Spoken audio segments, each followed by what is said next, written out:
नमस्कार दोस्तों, फिर से एक बार हाजिर हैं हम अपने चैनल पे। इस बार लगा कि पुराने प्रीवियस ईयर शिक्षा शास्त्र के कुछ पेपरों को सॉल्व करना चाहिए, पीवाईक्यू देखने चाहिए। तो लगा इस पर भी एक आधारित एक वीडियो बना दी जाए जिस पे कुछ प्रैक्टिस हो जाए। और बहुत बार ऐसा होता है कि कुछ प्रश्नों के उत्तर जो हमारे संज्ञान में बने हुए हैं, जो बहुत बार हम गलत लगा करके आते हैं, तो वो कहीं ना कहीं और उसके आंसर्स हम ढूंढते भी नहीं हैं क्योंकि हमें लगता है कि नहीं हमारा उत्तर सही रहा होगा। तो इसको दृष्टिगत रखते हुए लगा कि नहीं, पुराने पेपर्स पे कुछ काम करना चाहिए। और इसको ध्यान में रखते हुए जो जीडीसी का पुराना पेपर है, इसी सीरीज़ में जीडीसी, जीआईसी और पीजीटी से संबंधित जो पेपर हुए हैं शिक्षा शास्त्र के, प्रयास रहेगा कि इसी तरह से और वीडियो बनाए जाए। अगर आपका सहयोग मिलता रहा, आपका स्नेह इसी तरह से मिलता रहा, तो निश्चित तौर पर हम आगे भी इस तरह की सीरीज़ पर आधारित जो हैं पेपर के जो आंसर्स हैं और पेपर हैं उन पर डिस्कशन ज़रूर करेंगे। तो ये चलते हैं इसी सीरीज़ की पहली वीडियो को लेकर के आप सबके समक्ष। उत्तर प्रदेश लोक सेवा आयोग डिग्री कॉलेज भर्ती परीक्षा 2019 शिक्षा शास्त्र का यह पेपर है। और व्याख्या सहित जो जिस बुक से मैं पढ़ रहा हूँ, जिसमें व्याख्या सहित हल किया गया है प्रश्न पत्र, तो उसको लेकर के एक बार लगा कि नहीं, इस पर जो है चर्चा की जानी चाहिए। आइए चलिए देखते हैं। पहला प्रश्न जो है, निम्न में से किसका प्रयोग गुणवत्ता आधारित आंतरिक मूल्यांकन में नहीं किया जाता है? ध्यान दीजिएगा, नहीं किया जाता है। निम्न में से किसका प्रयोग गुणवत्ता आधारित आंतरिक इंटरनल इवैल्यूएशन की बात की जा रही है यहाँ पर, क्वालिटी बेस्ड इंटरनल इवैल्यूएशन, ठीक है। तो देखिए, संचयी अभिलेख, निरीक्षण, रेटिंग स्केल और बुद्धि परीक्षण। तो देखिए, अगर आंतरिक मूल्यांकन की बात की जाए, किसी इंस्टीट्यूशन की जो इंटरनल क्वालिटी होती है उसका मूल्यांकन जब किया जाता है तो संचयी अभिलेख बनाए जाते हैं। ये देखा, संचयी अभिलेख इस तरीके के रिकॉर्ड होते हैं जो समय के साथ जो चीज़ें घटित हुई हैं उनको एक आलेख के तौर पे सुरक्षित रखा जाता है, संरक्षित रखा जाता है। तो निश्चित तौर पर आंतरिक मूल्यांकन का यह एक भाग है। रेटिंग स्केल भी रखी जाती है जिसके आधार पर रेटिंग की जाती है, और यह एक अनुमान लगाया जाता है कि हम भावी संदर्भ में और कहाँ अपनी रेटिंग में परिमार्जन कर सकते हैं।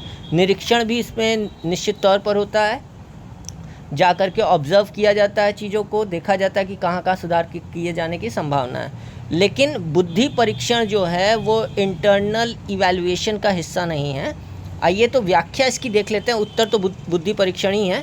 इसकी व्याख्या जो दी गई है, जो आयोग द्वारा मतलब एक आधार हो सकता है उत्तर का, वो ये है कि गुणवत्ता आधारित आंतरिक मूल्यांकन में बुद्धि परीक्षण नहीं किया जाता है। बुद्धि परीक्षण बुद्धि लब्धि के रूप में केवल अंक के माध्यम से व्यक्ति के बौद्धिक एवं उसमें विद्यमान विभिन्न विशिष्ट योग्यताओं के संबंध को दर्शाता है, जबकि संचयी अभिलेख या संचयी आलेख, निरीक्षण, रेटिंग स्केल आंतरिक मूल्यांकन से संबंधित है, जैसा कि मैंने अभी आपसे चर्चा की। तो इसका सही उत्तर पहले प्रश्न का होगा बुद्धि परीक्षण। चलिए आइए आगे बढ़ते हैं। एक बहुत महत्वपूर्ण प्रश्न, निश्चित तौर पर यह अपेक्षित है कि इसका उत्तर आपको पता भी होगा, और इस पर लेकिन फिर भी इस पर एक डिस्कशन ज़रूरी है। यदि कोई परीक्षण वैध है तो क्या क्या संभावनाएं हो सकती हैं? देखिए, परीक्षण की वैधता और विश्वसनीयता दो क्वालिटी होती है, इसके साथ भी और भी क्वालिटीज़ होती हैं, लेकिन इस प्रश्न में जो उत्तर दिए गए हैं वो कहीं ना कहीं विश्वसनीयता और वैधता के बीच के संबंध पर आधारित जो परीक्षण होते हैं उसी के संदर्भ में हमें उत्तर को देखना है। तो यदि कोई परीक्षण वैध है, मतलब कोई टेस्ट वैलिड है, तो उसका क्या मतलब होगा? क्या उसमें विश्वसनीयता होगी? वह विश्वसनीय होगा। आवश्यक नहीं है कि वह विश्वसनीय होगा। इसका विश्वसनीयता से कोई संबंध नहीं है, उसकी बहुत कम विश्वसनीयता होगी। तो आइए इस पर एक चर्चा कर लेते हैं कि देखिए, अगर कोई परीक्षण विश्वसनीय है, बात को ध्यान से सुनिएगा, अगर कोई परीक्षण विश्वसनीय है, मतलब अगर कोई परीक्षण रिलायबल है, तो हम ये नहीं कह सकते कि वो वैलिड है, ठीक है। अगर रिलायबल है तो हम ये नहीं कह सकते कि वो वैलिड भी है। क्यों? क्योंकि बहुत बार ऐसा होता है, विश्वसनीयता क्या होती है? विश्वसनीयता केवल प्राप्तांकों की बारंबारता होती है, रिपीटेशन होता है। जैसे अगर कोई टेस्ट लिया गया, हमने कोई अंक प्रदान किए टेस्ट में, या किसी भी टेस्ट में कोई अंक प्रदान किए गए, दोबारा वो टेस्ट लिया गया, उसमें भी वही अंक मिले या उसी के आसपास के कोई अंक मिले, तो हम ये कह सकते हैं कि नहीं, वो टेस्ट रिलायबल है, हम जब भी टेस्ट लेंगे उसी के आसपास अंक मिलेंगे स्पेसिफिक स्टूडेंट को या स्पेसिफिक केस को, ठीक। और वैधता क्या होती है? वैधता होती है किसी परीक्षण की वैधता उसके ऑब्जेक्टिविटी को बताती है, उसके ऑब्जेक्ट को बताती है, उद्देश्य को बताती है कि हमारा क्या उद्देश्य है। अगर मान लीजिए मैंने बुद्धि नापने के लिए कोई हमने बुद्धि नापने के लिए वो किया है, अगर हम क्या कहते हैं कि हम बुद्धि नापने के लिए कोई परीक्षण का निर्माण कर रहे हैं, तो क्या वह वास्तव में बुद्धि का ही वो कर रहा है, मापन कर रहा है? क्या वह वास्तव में बुद्धि को ही चेक कर रहा है? तो ये एक मतलब चिंतन का विषय है। अगर हम बुद्धि मापना चाहते हैं और बुद्धि का ही आकलन कर रहा है तब तो वैलिड है, लेकिन हम बुद्धि मापना चाह रहे हैं और वो उसकी जो है उसकी सृजनशीलता को चेक कर रहा है बच्चे की, तो इट मीन्स कि वो वैलिड नहीं है, ठीक है। वैधता आपको समझ में आता ही होगा, आप सबने पढ़ाई की होगी तो आप सबको पता होगा, बीएड में सिखाया गया था। तो देखिए, अगर कोई टेस्ट वैलिड है तो 101% वो विश्वसनीय होगा ही होगा। इसका मतलब है कि इस प्रश्न का जो उत्तर है वो निश्चित और निश्चित तौर पर ऑप्शन ए होगा कि कोई वैलिड है, वैध है परीक्षण, तो वह विश्वसनीय होगा ही होगा, ठीक है। लेकिन ज़रूरी नहीं है कि अगर विश्वसनीय हो तो उसे हम वैध भी कहें, ठीक है। ये दोनों कॉन्ट्राडिक्टरी टाइप का स्टेटमेंट है, इसको ध्यान रखिएगा। वैलिड है तो रिलायबल होगा, लेकिन रिलायबल है तो वैलिड नहीं कहा जा सकता, ठीक है। आइए इसकी व्याख्या देख लेते हैं। यदि कोई परीक्षण वैध है तो निश्चित ही वह विश्वसनीय होगा, परंतु यदि कोई परीक्षण विश्वसनीय है तो जरूरी नहीं कि वह वैध हो, ठीक है। इसके बावजूद अगर आपको कोई डाउट हो, संदेह हो, तो आप निश्चित तौर पर संपर्क कर सकते हैं, कमेंट बॉक्स पे अपने कमेंट डाल सकते हैं, तो एक चर्चा कर ली जाएगी। लेकिन इसमें चर्चा जैसा करने मतलब जैसा कुछ है नहीं। आप किताबों को भी रेफरेंस में ले सकते हैं, अरुण कुमार सिंह जी की बुक देख सकते हैं, प्रोफेसर के पी पांडे सर की बुक देख सकते हैं, आपको इसका उत्तर आपको मिल जाएगा, ठीक है। आइए नेक्स्ट क्वेश्चन देखते हैं, ज़्यादा समय न बर्बाद करते हुए। देखिए, एक इम्पॉर्टेंट क्वेश्चन है, कुछ नए तरीके का भी है, हो सकता है आपको ये पता हो सकता है ना भी पता हो। निम्न में से कौन सा प्लेसीबो से संबंधित है? देखिएगा, टर्म पे ध्यान दीजिएगा, प्लेसीबो, ठीक है। दवा का प्रभाव, दवा का मनोवैज्ञानिक प्रभाव, स्वतंत्र चर राशि के परिचालन का परतंत्र चर राशि पर प्रभाव, या बाह्य चर राशियों का प्रभाव। तो देखिए, प्लेसीबो क्या होता है। प्लेसीबो जो व्याख्या दी गई है उसके आधार पर प्लेसीबो क्या है।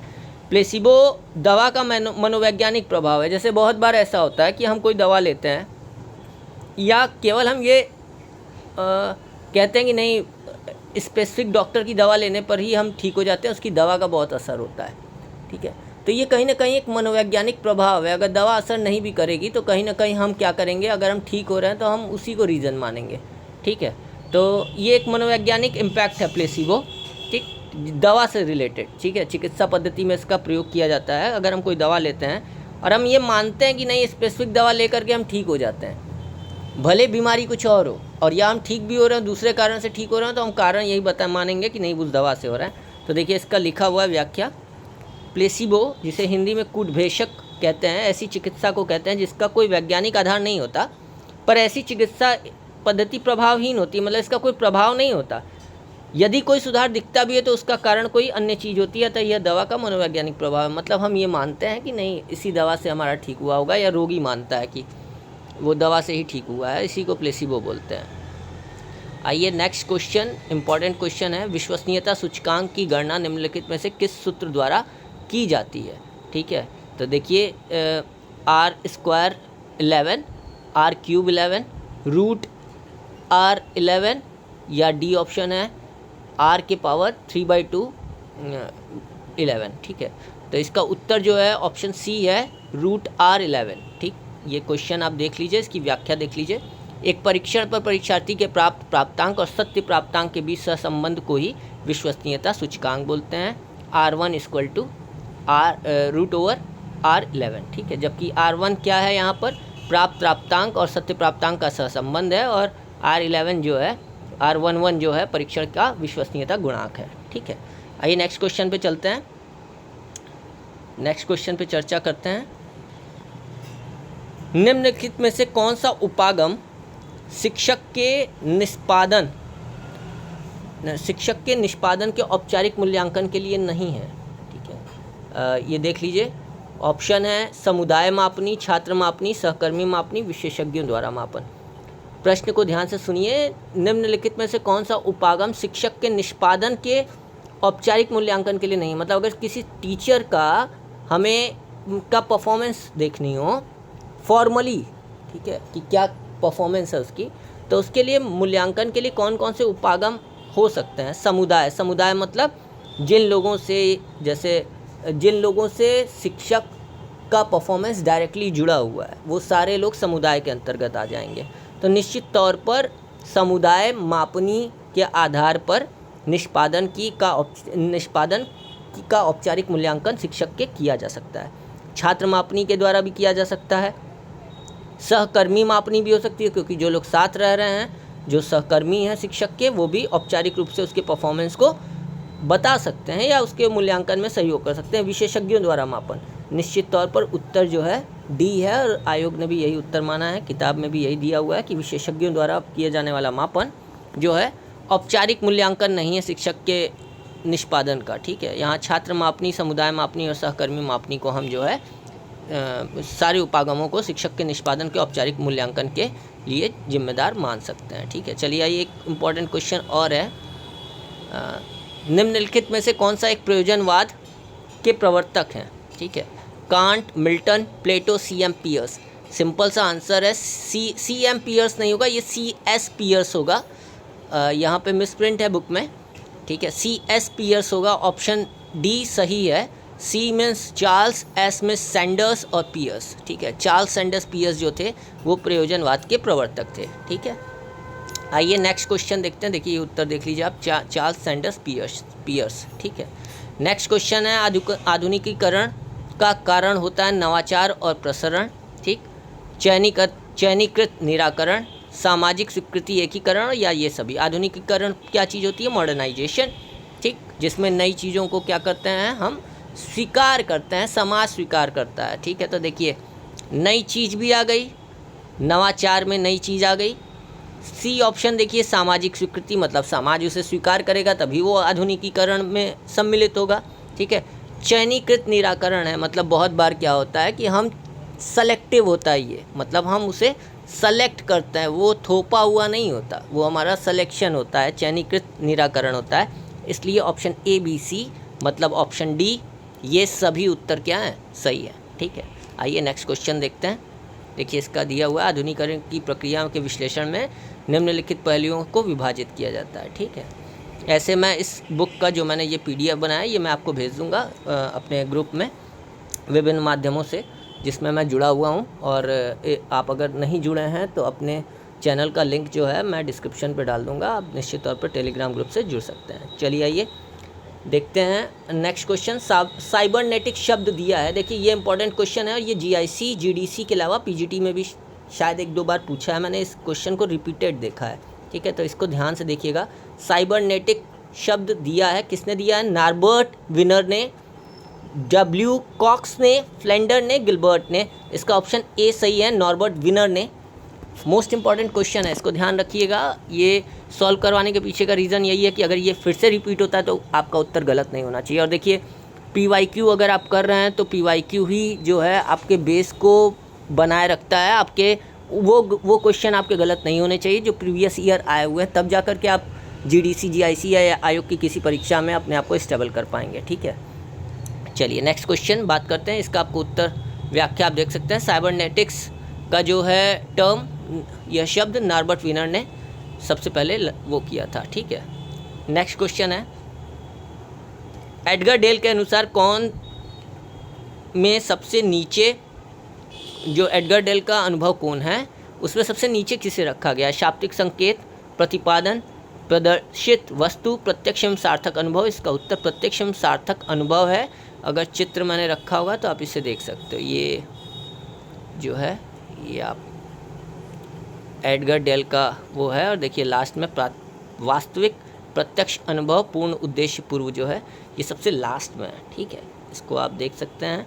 ऐसे ये PDF में भेज दूंगा, ऐसे आप किताब भी चाहें तो आप लेकर के इसको देख सकते हैं। ठीक है, आइए आगे चलते हैं नेक्स्ट क्वेश्चन। किसने कहा है लड़कियों के विद्यालय में केवल महिलाएं शिक्षक होनी चाहिए? मोस्ट इम्पॉर्टेंट क्वेश्चन है, कथन पूछे जाते हैं। इस कथन का क्या उत्तर होगा? ज़्यादातर लोग डिस्ट्रक्ट होते हैं गांधी जी को लेकर के, मानते हैं कि नहीं उनकी सोच जो थी कुछ रूढ़िवादी सोच समझते हैं। वास्तव में इसका उत्तर गांधी जी नहीं है। आपको अगर गांधी जी लग रहा है तो उत्तर गलत है, और इसका उत्तर बी विवेकानंद सही है। ठीक है, विवेकानंद जी ने कहा था कि लड़कियों के विद्यालय में केवल महिलाएं शिक्षक होनी चाहिए। ठीक है, और देखिए क्वेश्चन कुछ भी हो आपको गलती रिपीट नहीं होनी चाहिए, और ये क्वेश्चन आप अपने दिमाग में मनोमस्तिष्क में बैठा दीजिए। नेक्स्ट क्वेश्चन क्या है? शिक्षा मनुष्य की अंतर्निहित पूर्णता की अभिव्यक्ति है, यह परिभाषा किसने दी है? फिर से रिपीटेड, आंसर रिपीटेड है, मतलब स्वामी विवेकानंद ही जो हैं इसके उत्तर होंगे। स्वामी विवेकानंद ने शिक्षा मनुष्य की अंतर्निहित पूर्णता की अभिव्यक्ति है यह कथन कहा था। ठीक है, सत्यम शिवम सुंदरम संबंधित है निश्चित तौर पर, इसका उत्तर आपको आता होगा आदर्शवाद। ठीक है, सत्यम शिवम, सत्य ही शिव है, शिव ही सुंदर है, मतलब कल्याणकारी हैं। ठीक है, शिक्षण की योग्यता पद्धति किसने दी है? ये उत्तर भी आपको आता होगा। किलपैट्रिक जो है परियोजना पद्धति के जनक माने जाते हैं, तो ऑप्शन डी किलपैट्रिक सही है। नेक्स्ट क्वेश्चन देखते हैं। शब्द से पहले वस्तु की अवधारणा संबंधित है, मतलब पहले वस्तु आई फिर शब्द आया। ठीक है, तो आदर्शवाद होगा नहीं, आदर्शवाद आइडियलिज्म को कहते हैं, आइडिया विचार पहले आए। ठीक है, तो विचार को पहले कहता है। मानवतावाद भी नहीं होगा, यथार्थवाद कहता है कि शब्द से पहले वस्तु, वस्तु का अस्तित्व जो है पहले यथार्थवाद है। ठीक है, प्रयोजनवाद समाज को महत्वपूर्ण मानता है, मानवतावाद मनुष्य को, मानव को महत्वपूर्ण मानता है। यथार्थवाद जो है वो वस्तु को, मतलब जो सिद्ध किया जा सके, वैज्ञानिक पद्धतियों पर ज़्यादा बल देता है। ठीक है, विज्ञान पर बहुत ज़्यादा महत्व देता है। तो पहले वस्तु, शब्द से पहले वस्तु की अवधारणा यथार्थवाद से संबंधित है, इस चीज़ को ध्यान में रखिएगा। 4 आर्य सत्य किसने दिए थे? इसका उत्तर आप निश्चित तौर पर बता देंगे, अगर पता है तो आप कमेंट बॉक्स पे भी लिख सकते हैं। ठीक है, इसका उत्तर है महात्मा बुद्ध ने कहा था। ठीक है, 4 आर्य सत्य जो है बौद्ध दर्शन की देन है। और कौन कौन से हैं? संसार में दुख है, दुख के कारण है, दुख का निवारण है, और दुख का निवारण जो है वो अष्टांगिक मार्ग है। ठीक है, नेक्स्ट, सांख्य दर्शन में प्रकृति है अचेतन और सक्रिय। ठीक, चेतन व निष्क्रिय, चेतन व स्वतंत्र, अचेतन व आश्रित।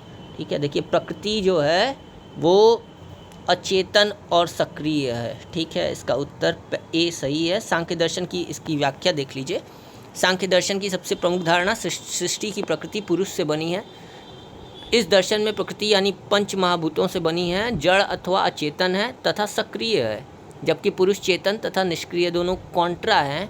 चेतन व निष्क्रिय क्या है? पुरुष है। ठीक है, और प्रकृति जो है अचेतन है लेकिन फिर भी सक्रिय है। ठीक है, इस चीज़ को ध्यान में रखिएगा। हो सकता है क्वेश्चन रिपीट कर जाए, और या तो रिपीट करे तो हो सकता है पूछ ले पुरुष क्या है, सांख्य दर्शन में पुरुष है, तो तब उत्तर हो जाता है चेतन व निष्क्रिय, लेकिन यहाँ पूछा है प्रकृति है, प्रकृति क्या है? तो अचेतन व सक्रिय है।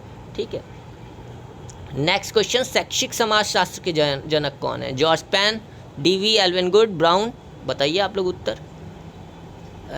जॉर्ज पेन सही है। ठीक है, ज़्यादा टाइम नहीं लिया जाएगा, आगे भी कुछ पढ़ाई की जाएगी। जॉर्ज पेन सही है। अगस्त काम्टे को समाजशास्त्र का जनक कहा जाता है। ठीक है, तो ये कन्फ्यूज़न ना हो, रिपीटेड क्वेश्चन हो सकता है। निम्नलिखित में से कौन सा सामाजिक अधिकरण है? परिवार, मित्र समूह, पड़ोसी, ये सभी सामाजिक अधिकरण सभी हैं। मित्र समूह, पड़ोस, परिवार सभी से सामाजिक रूप से हम सीखते हैं। ठीक है, आइए नेक्स्ट देखते हैं। विश्व भारती के संस्थापक कौन है? रविन्द्रनाथ टैगोर जी हैं। आपको पता होगा कलकत्ता में है ये। 1921 में पश्चिम बंगाल में जो है शांति निकेतन की स्थापना जब की गई थी, तो वहीं पे विश्व भारती विश्वविद्यालय की स्थापना हुई थी। ठीक है, रविन्द्रनाथ टैगोर ने विश्व भारती की स्थापना की थी 1921 में। शिक्षण के मूल प्रतिमान बेसिक मॉडल ऑफ टीचिंग किसने दिया था? ये ग्लेसर का दिया हुआ। ग्लेसर का बुनियादी शिक्षा प्रतिमान भी कहते हैं इसको। ठीक है, शिक्षण का मूल प्रतिमान या बुनियादी शिक्षण प्रतिमान वो ग्लेसर की देन है, इसको याद रखिएगा, बहुत बार पूछता है। ठीक है, नेक्स्ट क्वेश्चन है, विश्वविद्यालय शिक्षा आयोग की स्थापना कब हुई थी? तो आपको पता होगा, डॉक्टर सर्वपल्ली राधाकृष्णन के नेतृत्व में विश्वविद्यालय शिक्षा आयोग का गठन किया गया था 1948 में। ठीक है, 4 नवंबर 1948 को गठन किया गया था, और 6 दिसंबर को जो है इस आयोग का उद्घाटन किया गया था, जो पहले शिक्षा मंत्री थे मौलाना अबुल कलाम आज़ाद जी द्वारा, 6 दिसंबर 1948 को। आइए नेक्स्ट क्वेश्चन, सक्रिय अनुबंधन में पुनर्बलन किस पर निर्भर करता है उद्दीपक की प्रकृति, प्रतिक्रिया की प्रकृति, ए और बी दोनों। तो निश्चित तौर पर इसका उत्तर ए और बी दोनों है, ठीक है। उद्दीपक की प्रकृति और प्रतिक्रिया की प्रकृति दोनों इस पर वो होती है, ठीक है। आज हम लोग इस सीरीज़ में 30 क्वेश्चन को सॉल्व करेंगे। इसके बाद के जो क्वेश्चन है वो नेक्स्ट वीडियो में बना करके मैं डालूंगा, ठीक है। आइए नेक्स्ट क्वेश्चन है, निम्नलिखित में से कौन सा नियम थार्नडाइक द्वारा प्रतिपादित नहीं है? पुनर्बलन का नियम, तत्परता का नियम तो है, अभ्यास का नियम भी है, प्रभाव का नियम भी है। निश्चित तौर पर ऑप्शन ए सही है, पुनर्बलन का नियम, ठीक है। देख लीजिए आप लोग, ठीक। नेक्स्ट क्वेश्चन, शैक्षिक प्रशासन की प्रक्रिया की आवश्यक क्रियाएं दी गई हैं, गलत को छाटिए। नियोजन, संगठन, दंड और पुरस्कार, समन्वय और नियंत्रण। देखिए दंड और पुरस्कार शैक्षिक प्रशासन की प्रक्रिया में नहीं है, निश्चित तौर पर सी ऑप्शन गलत है, ठीक है। देखिए इसकी व्याख्या दिया हुआ है, ठीक। नीचे अभिक्रमित अनुदेशन के विभिन्न प्रकार दिए गए हैं, असंगत का चुनाव कीजिए। देखिए मैथेटिक्स प्रोग्राम, मैथमेटिक्स अनुदेशन, रेखीय अभिक्रमण, शाखीय अभिक्रमण। रेखीय और शाखीय दोनों हैं। रेखीय के जो हैं आपके स्किनर हैं, ठीक, और शाखीय के क्राउडर हैं, मैथेटिक्स के गिलबर्ट, ठीक। मैथमेटिक्स अनुदेशन कोई अनुदेशन नहीं है, अभिक्रमित अनुदेशन नहीं है, तो उत्तर ए ही ऑप्शन सही होगा, ठीक है। देखिए 30 क्वेश्चनों पर हमने चर्चा कर ली। इसके आगे जो क्वेश्चंस हैं प्रयास रहेगा कि इसको नेक्स्ट सीरीज में जो है नेक्स्ट क्वेश्चन में जल्दी उस पर भी एक वीडियो बनाई जाए, क्योंकि लंबा वीडियो हो जाएगा और उसके बाद वो देखने में आपको भी विस्मृत होने लगेगा, विस्मृति आपके ऊपर हावी हो जाएगी और आप क्वेश्चन को भूलने लगेंगे। तो टाइम लेके सीखा जाए, लेकिन ऐसा सीखा जाए जो लंबे समय तक बना रहे। तो आपको ये वीडियो कैसा लगा, आपका कैसा लगा और आप कैसे कैसे परिमार्जन चाहते हैं? आपको ये वीडियो अच्छा लगा तो आप लिख सकते हैं नहीं इस तरह का प्रयास आपको अच्छा लग रहा है, ऐसे और वीडियो बनाए जाए। अगर आपको अच्छा नहीं लगेगा तो वीडियो बनाने का कोई लाभ नहीं है, कोई मतलब नहीं है, ठीक है। ये आपके लिए है और आपके साथ मेरे लिए है। मैं भी इसी में सीखने का प्रयास कर रहा हूँ, आपसे सीख रहा हूँ, आप मुझसे सीखिए। तो अपने सुझाव देते रहिए ताकि खुद में परिमार्जन कर सकूँ, ठीक है। इसी के साथ जय हिंद, जय भारत। प्रयास रहेगा कि अगला वीडियो इससे भी शानदार हो। Thank you.